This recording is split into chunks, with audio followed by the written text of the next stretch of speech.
Praise the lord. మన ప్రభువైన యేసుక్రీస్తు నామంలో మీ అందరికీ నా హృదయపూర్వకమైన వందనాలు.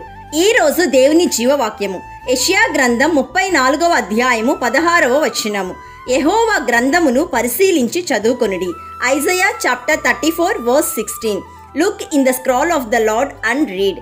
ప్రియ సహోదరి సహోదరుడా, ప్రపంచంలో ఉన్న పుస్తకాలు పూర్వపు సమాచారాన్ని, నేటి సమాచారాన్ని నీకు అందిస్తుంది.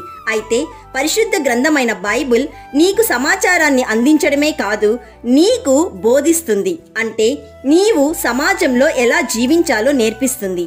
నీ జీవితం పరిశుద్ధంగాను పవిత్రముగాను ఎలా ఉండాలో నీకు నేర్పిస్తుంది.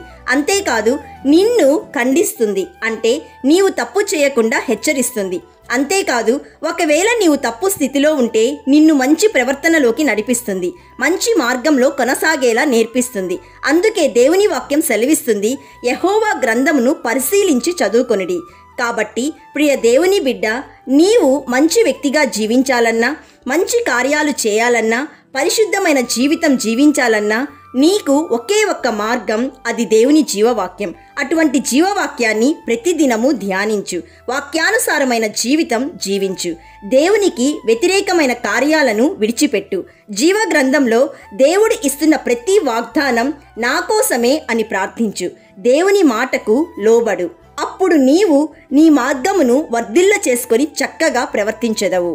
So my dear friend, scripture says, those who delight in the law of the Lord and who meditates on his law day and night, that person is like a tree planted by streams of water, which yields its fruit in season and whose leaf does not wither, and they prosper in all they do. కాబట్టి ప్రియ సహోదరి సహోదరుడా, దేవుని వాక్యాన్ని ఉదయంనే లేచి పరిశీలనగా ప్రతిరోజు ధ్యానించు. అప్పుడు నీవు దేవుని మీద ఆధారపడి నడుస్తావు. దేవుని వాక్యం నీకు ఆశీర్వాదకరంగా మారుతుంది. ప్రార్థన చేసుకుందాం, ఏకీభవించండి. సృష్టికర్త అయిన యేసయ్య, ఈరోజు మాకిచ్చిన జీవవాక్యంను బట్టి నేను స్తుతిస్తున్నాము. తండ్రి, నీ జీవవాక్యంను మాకిచ్చినందుకు మీ కృతజ్ఞతాస్తుతులు.